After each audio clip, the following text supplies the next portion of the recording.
Shalom Bapak Ibu Saudara yang terkasih di dalam Tuhan. Selamat pagi. Berjumpa kembali di Resapi GKJ Margoyudan pada pagi hari ini. Doa serta harapan saya Bapak Ibu Saudara selalu sehat, penuh dengan damai sejahtera. Kita akan membaca dan merenungkan firman Tuhan. Namun sebelumnya, mari kita mempersiapkan hati di dalam doa. Tuhan Allah yang di surga yang mulia, syukur kami panjatkan kehadirat-Mu karena pagi ini Bapa telah perkenankan kami untuk bangun pagi. Tuhan, sebelum kami menjalani aktivitas, kami rindu untuk menerima pengajaran-Mu mulai firman yang sebentar lagi akan kami baca dan kami renungkan. Berkati kami Tuhan, agar kami boleh mengerti maksud dari firman-Mu. Di dalam Kristus Tuhan, kami berdoa. Amin. Firman Tuhan pada pagi ini saya ambil dari Kejadian 18 ayat 10 hingga 15. Kejadian 18 ayat 10 hingga 15. Dan firman-Nya, sesungguhnya aku akan kembali tahun depan mendapatkan engkau.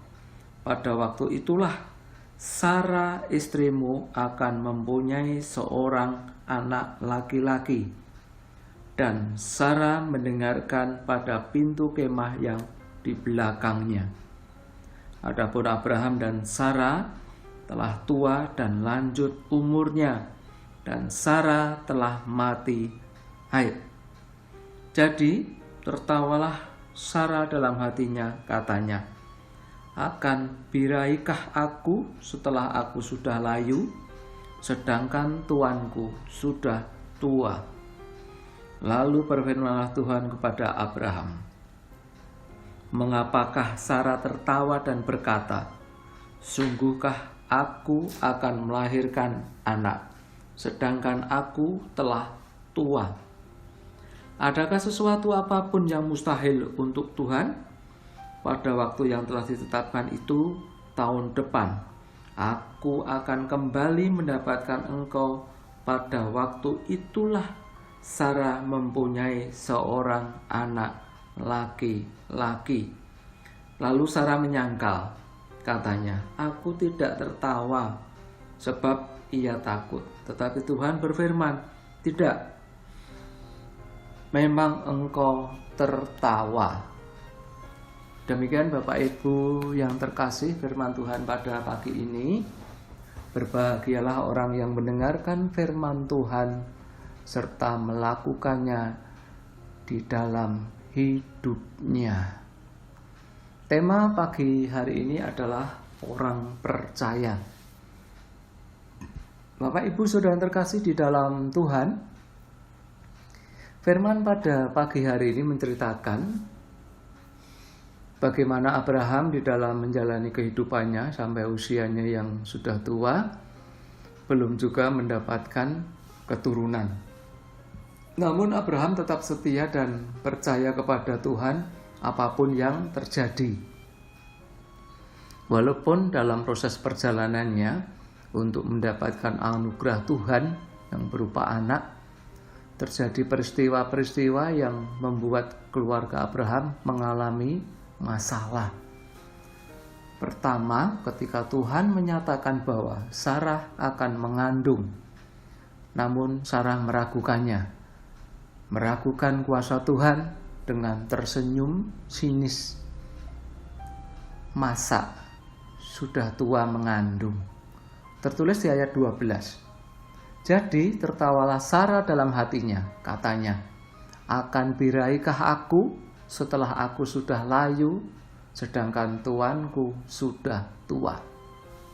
Yang kedua, Sarah meminta kepada Abraham untuk menikahi Hagar agar mendapatkan keturunan.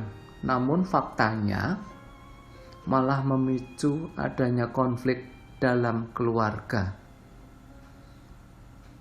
Setelah Abraham mengambil Hagar, apa yang didapat Sarah? Apakah anak? Bukan. Yang didapat malah penghinaan dari Hagar.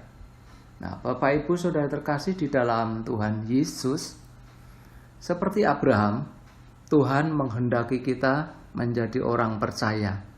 Maka kita harus secara terus-menerus untuk selalu melakukan apa yang telah difirmankan Tuhan.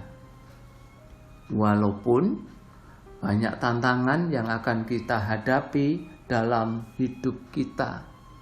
Ketika kita menjadi orang percaya, kita tidak hanya berbicara tentang keselamatan, namun kita juga akan mengalami mujizat-mujizat yang terjadi di dalam kehidupan kita.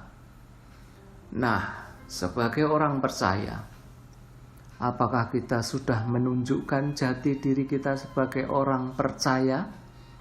Yaitu dengan menunjukkan siapakah Allah kita yang sebenarnya.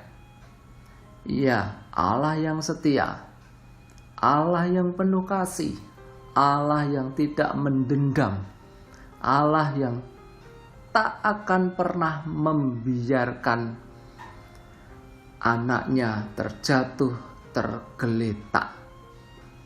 Tuhan mau kita untuk saling mengasihi, bukan saling membenci. Inilah yang harus kita pahami dan mengerti, bahwa ketika kita menjadi orang percaya, di dalam diri kita harus ada kasih. Karena inilah yang akan menjadi bukti bahwa Tuhan diam di dalam kita.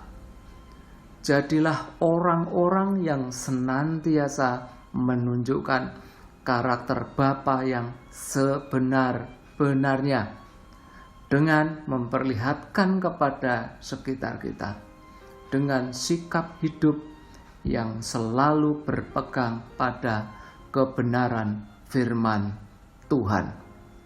Menjadi orang percaya tidak hanya mempercayai Tuhan menjadi juru selamat saja, namun kita harus menjadi pelaku firman Tuhan. Tetaplah teguh di dalam iman dan setia kepadanya. Tuhan memberkati.